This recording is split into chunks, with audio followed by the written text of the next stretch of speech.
The annual Morrison family Thanksgiving had always been a showcase of success. This year was no different, except that my sister Jessica was practically vibrating with excitement over her latest career breakthrough. "The merger is almost final," she announced, cutting into her turkey with precise, manicured strokes. "Once Stone Global partners with our firm, I'll be heading the entire West Coast division." I hid my smile behind a sip of wine. Stone Global, the mysterious tech consulting giant that had the business world buzzing. The company Jessica had been trying to court for months. "That's wonderful, honey," Mom beamed. "Another brilliant achievement. You always did know how to aim high." Dad nodded approvingly. "Takes after me, she does. Born with business sense." Then, like clockwork, they all turned to me with their usual mix of pity and disappointment. I learned to recognize the exact moment it would happen at these family gatherings. Right after praising the successful child, time to check on the failure. "And how's your job going, Diana?" Mom asked delicately, as if the word might break if she said it too forcefully. "Still at that reception desk," Jessica added with a smirk. "What company was it again? I can never remember." "Palmer Technologies," I said quietly, pushing mashed potatoes around my plate. "And yes, still answering phones." Jessica's smirk widened. 8 years now, isn't it? Well, I suppose someone has to do it. Not everyone can handle the pressure of real corporate success. If she only knew that her precious merger depended entirely on my signature, not that she ever discovered Stone Global was just one of my company's many aliases. The truth was almost too delicious to keep to myself. Almost. Speaking of Palmer Technologies, our cousin Michael chimed in. "Didn't they just get acquired by some bigger firm? Hope you don't lose your job, Diana. Though I'm sure Jessica could find you something entry-level at her company." I nodded vaguely, remembering the acquisition papers I'd signed last week. Palmer Technologies was indeed under new ownership, mine, just like the other 12 companies I'd quietly purchased over the past 5 years. The story of how I built my empire while my family thought I was just a receptionist started 8 years ago, though the seeds were planted much earlier. Growing up in the Morrison family meant constant pressure to follow the approved path. Prestigious business school, corporate ladder, corner office with a view. Jessica embraced it wholeheartedly. I had different ideas. Computer science. Dad had exploded when I announced my college major. "What kind of career can you build with that? You need a business degree to succeed in this world." Mom had been more subtle in her disapproval, but just as firm. "Darling, wouldn't you rather follow your sister's path? Look how well she's doing at Harvard Business School." But I stuck to my choice. While Jessica was memorizing business theories, I was learning to code. While she networked at cocktail parties, I built programs that would revolutionize how companies handled data security. By graduation, I had developed an encryption algorithm that caught the attention of several major tech firms. I sold it for $2 million, but not to any of the obvious buyers. Instead, I worked through shell companies and intermediaries, keeping my name out of every transaction.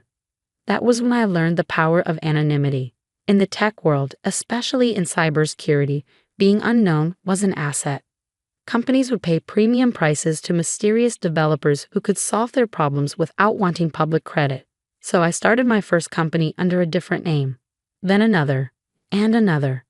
Each one specialized in a different aspect of tech consulting, but all operated under the umbrella of my main corporation, which would eventually become Stone Global.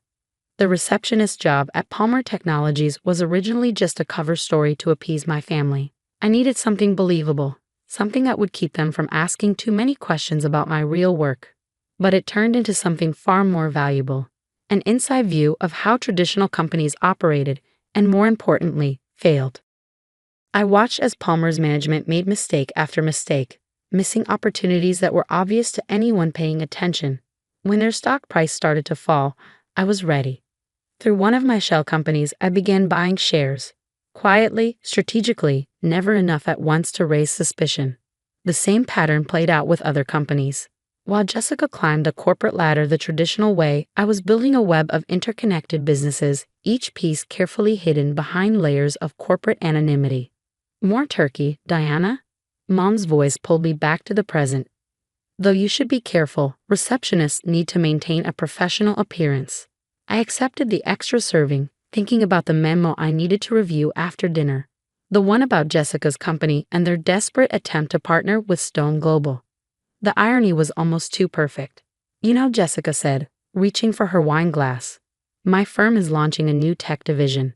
We might need someone to handle the phones. Would you be interested in a change? The pay would probably be better than what you're making now. I thought about my net worth, currently hovering around $3.8 billion, and managed not to laugh. I'm comfortable where I am, but thanks. Comfortable, she sighed. That's your problem, Diana. You've never pushed yourself to achieve anything more. You're too comfortable being ordinary.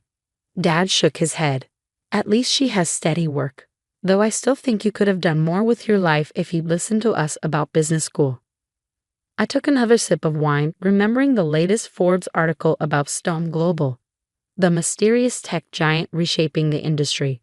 The reporter had tried for weeks to uncover the identity of the founder, speculating about various high-profile tech moguls and business leaders. No one had even come close to guessing it might be the quiet woman who supposedly answered phones at Palmer Technologies.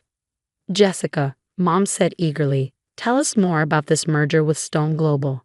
It sounds so exciting. My sister straightened up, preening. Well, I can't reveal too much, but let's just say I've been personally handling the negotiations. The CEO is very impressed with my proposals. I nearly choked on my wine. I had never even spoken to Jessica. All communication was handled through various executives and lawyers. Her proposals had been uniformly terrible, but I kept the process going because I needed access to her firm's client list. They're extremely selective about their partnerships, Jessica continued. The fact that they're even considering us is a huge compliment to my leadership.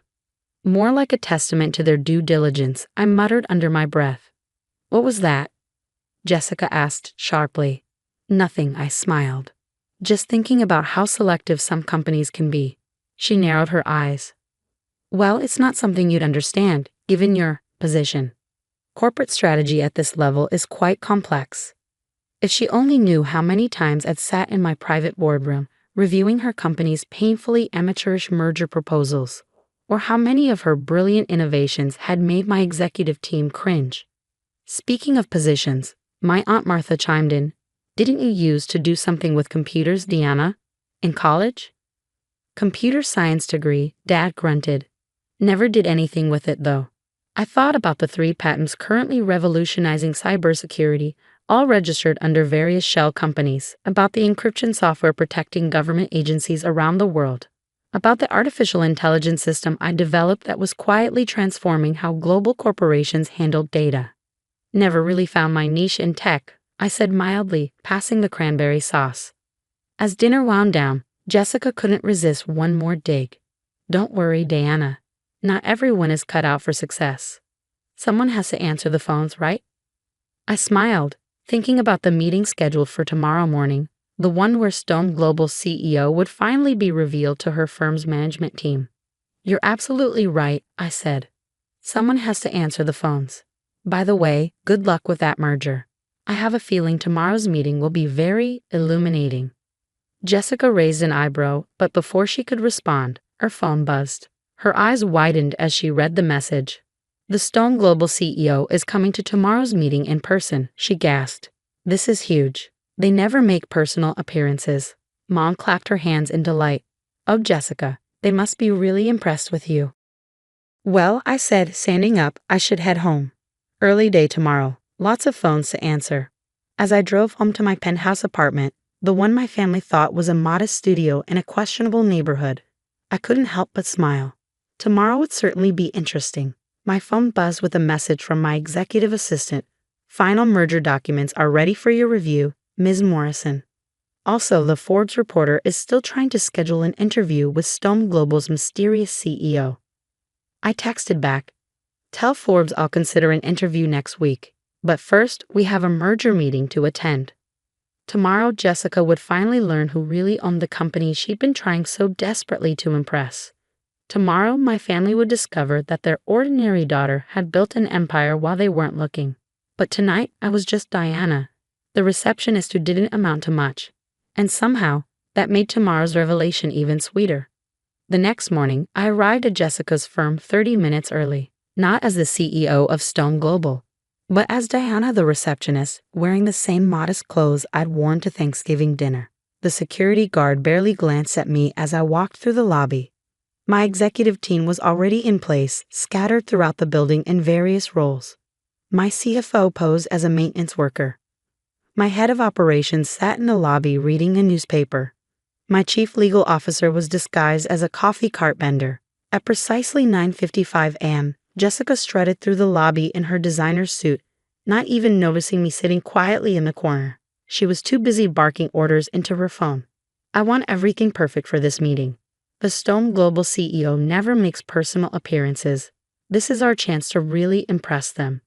I smiled, remembering how many times I'd reviewed her company's proposals, each one more desperate than the last. They needed this merger badly. Their last 3 quarters had been disastrous, though they'd managed to keep that quiet. At 10 a.m. sharp, I stood up and walked to the elevator. Jessica was already in the conference room with her management team, probably rehearsing her presentation one last time. I changed in my private elevator, the one installed secretly during the building's last renovation. The modest dress was replaced by a tailored Armani suit. The simple ponytail became an elegant updo. Even my posture changed, transforming from the apologetic slouch of someone used to being overlooked to the confident stance of a woman who owned everything around her. My executive team converged on the conference room floor, shedding their disguises as they walked. By the time we reached the doors, we were no longer playing parts. We were Stone Global's leadership, ready to reveal exactly who they'd been trying to impress all these months. The room fell silent as we entered. Jessica stood at the head of the table, her presentation ready to go. Her smile faltered slightly as she saw me. "Diana, what are you doing here? This is a private meeting." I walked to the other end of the table, my team arranging themselves around me. "Hello, Jessica, Mom, Dad." Our parents sat along one side of the table. Jessica had invited them to witness her moment of triumph. "Perfect. I don't understand," Jessica stammered. "Where is the CEO of Stone Global?" "You're looking at her," I said quietly. The silence that followed was absolute. Jessica's mouth opened and closed several times, but no sound came out. Mom dropped her designer handbag. Dad's face went from red to white to red again. "That's impossible." Jessica finally managed. "You're a receptionist. You answer phones at Palmer Technologies." Actually, my CFO interjected smoothly. "Ms. Morrison owns Palmer Technologies, along with 12 other major tech companies. Stone Global is just one division of her larger corporation." I sat down at the head of the table, enjoying the way Jessica's perfect posture had crumbled into shocked slumping. "Palmer Technologies was my first acquisition," I explained. "I kept the receptionist story as a cover while I built something bigger, something none of you could see because you were too busy feeling sorry for me." But, Mom sputtered. All these years, I continued, "I've been building an empire while you thought I was just answering phones. Every time you pitied me, every time you made jokes about my wasted potential, I was signing deals worth more than this entire building." My chief legal officer passed out folders. "These are the real merger terms. As you'll see, they're quite different from what you were expecting." Jessica finally found her voice. "This is some kind of joke. Some kind of trick. Check the business registrations," I suggested mildly. "The patents. The corporate filings. Stone Global's founder and CEO has always been Diana Morrison. I just never bothered to correct anyone's assumptions about who I was or what I did." Dad grabbed one of the folders, his hands shaking as he read. "These numbers. This is currently valued at just over $3.8 billion. My CFO supplied helpfully. "Though that's a conservative estimate." "The computer science degree," Mom whispered, "the one we told you was worthless, led to 3 major patents in cybersecurity. The encryption software I developed is now used by governments worldwide. The artificial intelligence system I created has transformed corporate data management." I leaned forward. "Still think I should have gone to business school." Jessica slumped in her chair, her perfect facade cracking completely. "All those proposals I sent, you were reading them. Every painful word," I confirmed. "Though I particularly enjoyed the one where you claimed to understand the future of tech security, especially since you were using my software to write it." "Why?" she demanded. "Why keep up this pretense? Why let us think?" Because you taught me something valuable, I cut in. All of you did. You taught me that people see what they expect to see.